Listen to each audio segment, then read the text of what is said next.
Hello, this is Rachael Alice, and we are doing this podcast out with Dor. So we are out on the streets. Now, if you hear some traffic sounds, that's why. Oops, I turned red. I was crossing the street. And today I would like to talk about my experience learning Hebrew when I came to Israel. I actually did Hebrew Ulpan 3 times. Yeah, 1, 2, 3.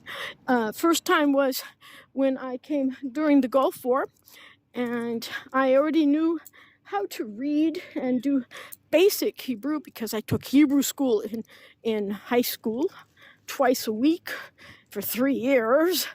But I knew the grammar really well. Pa'al, pi'al, hitpa'el, all that kind of stuff. And we used it was considered state of the art at the time, a audio-visual method called Habet Ushma. And the teacher had to be very adept at turning on the tape recorder and moving the audio-visual, the slides, or a film strip right on time. And I think we had both of those. And I still remember the David Doron, Veruti, the Ishto. That was the main story, and I think I gave the book away when I came to Israel this second time.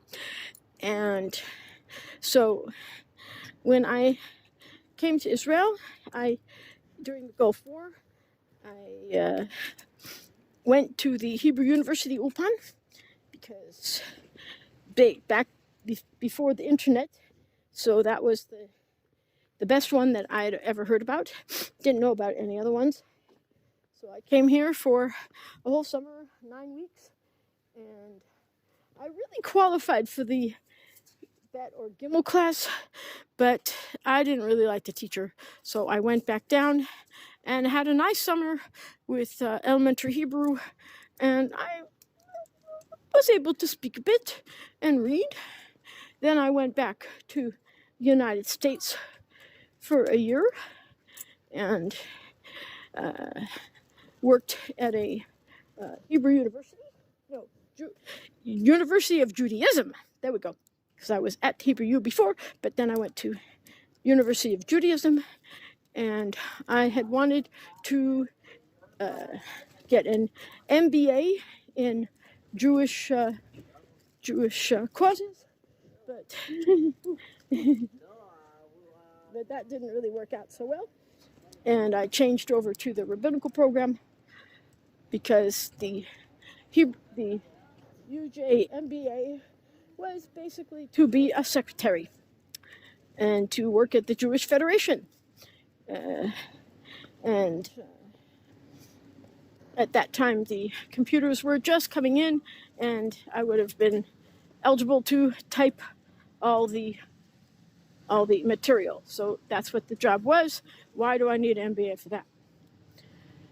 And so I switched to the rabbinical program, but it turned out that I was too orthodox for them, and because I wouldn't drive on Shabbat to do a Torah for Tat in another city and drive and come back on the same night, and there was no kosher food and yada yada yada.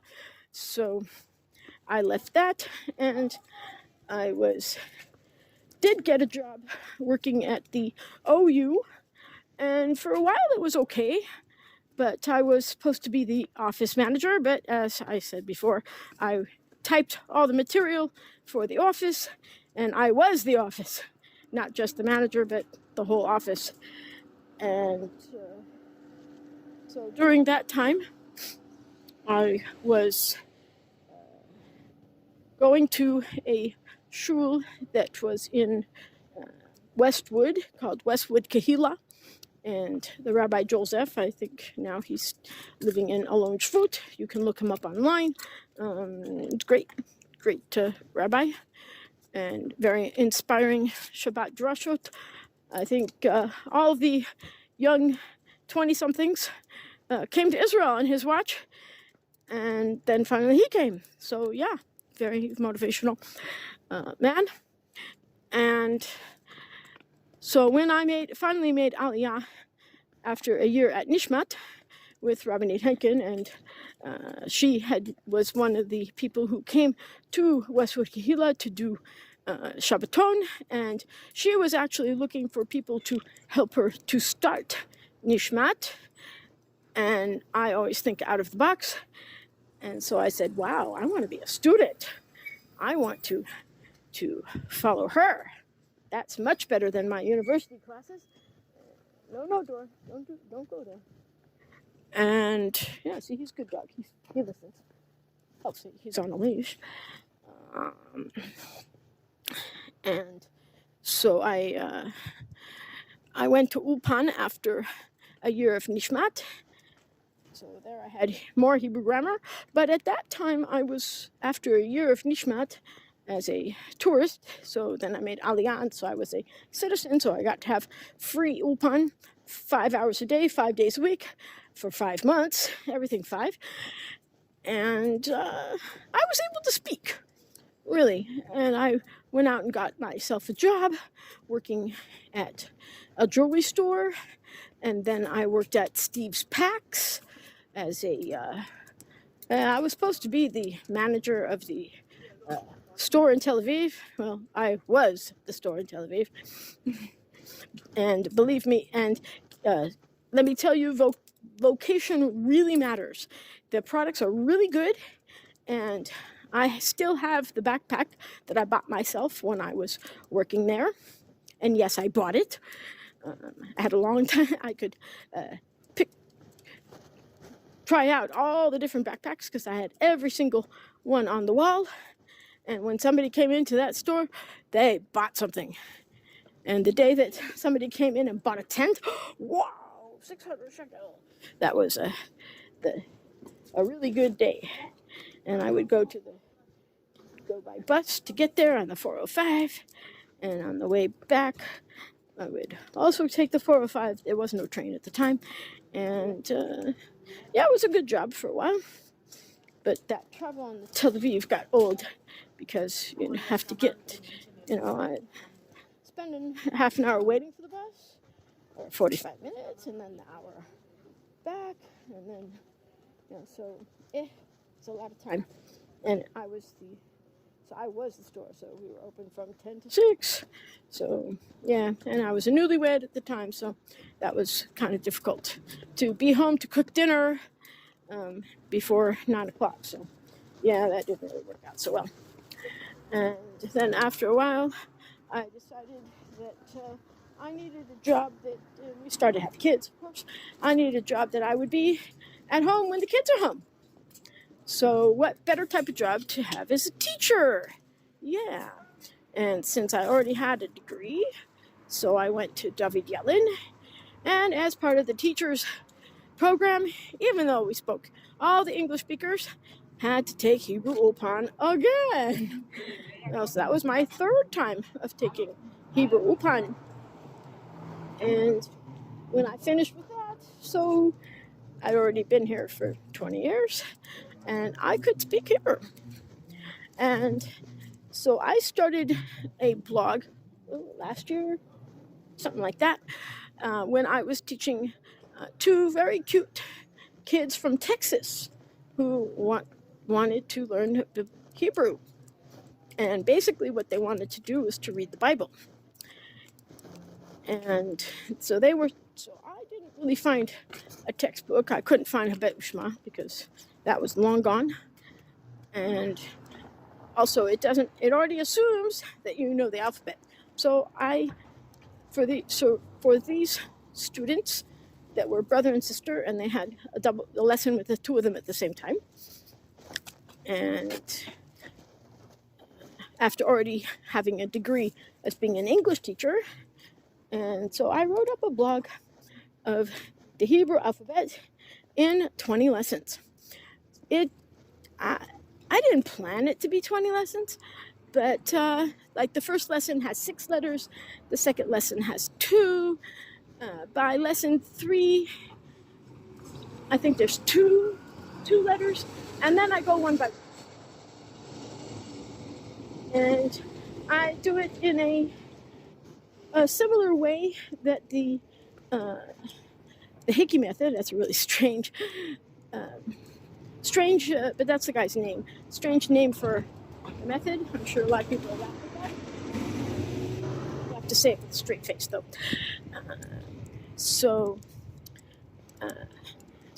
this method for teaching English are for false readers, and they go through each of the letters and have little cartoon stories for each of the letters, and builds upon that and there's a whole class at David Yellen, taught by a Hickey method specialist, and so we all learned how to do that. So I just applied those lessons to Hebrew, and so I started to draw, but it didn't really work so well. But yeah, my drawings are okay.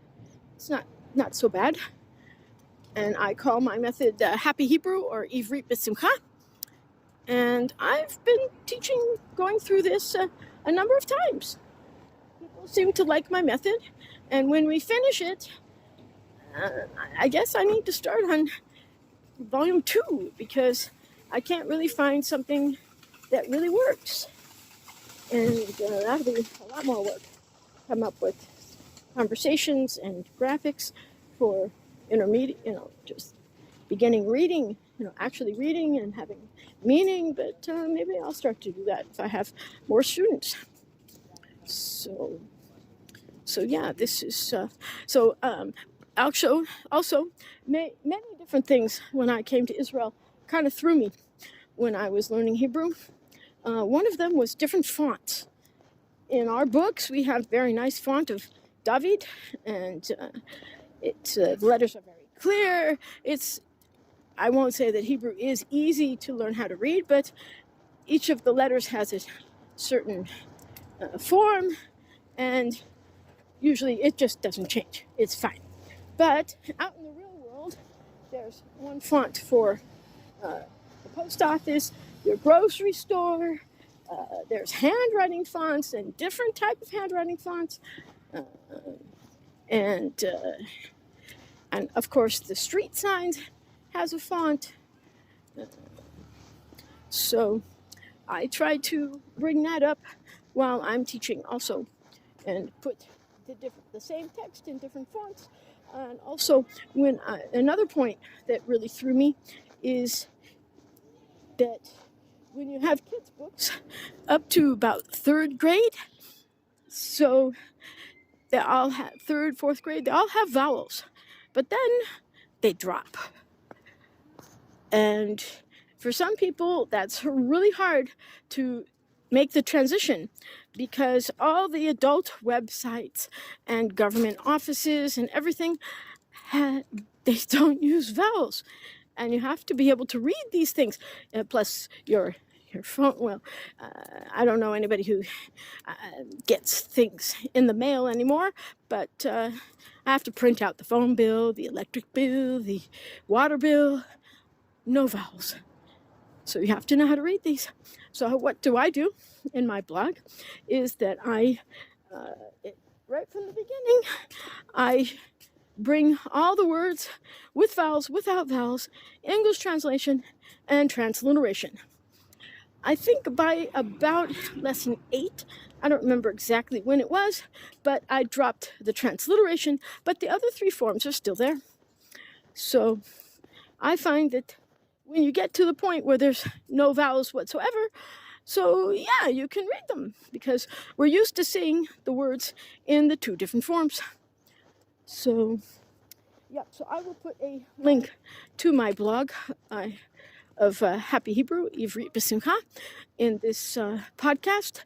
And if you'd like to have me be your teacher, so I'll also put a link to italki.com, where I teach.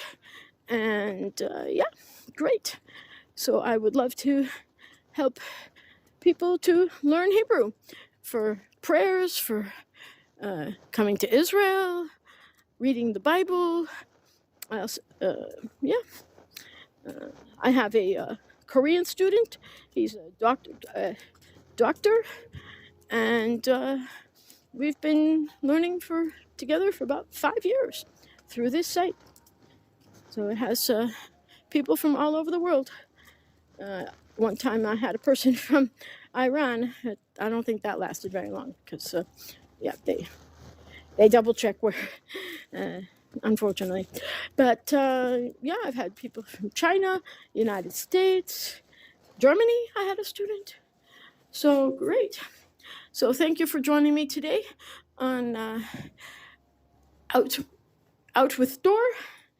And now we're just about to go in the elevator. I think he's hungry now. He's smelling around and licking things off the ground. Ew, don't do that. Door, look. So I will sign off and meet you next time. Thank you very much for listening.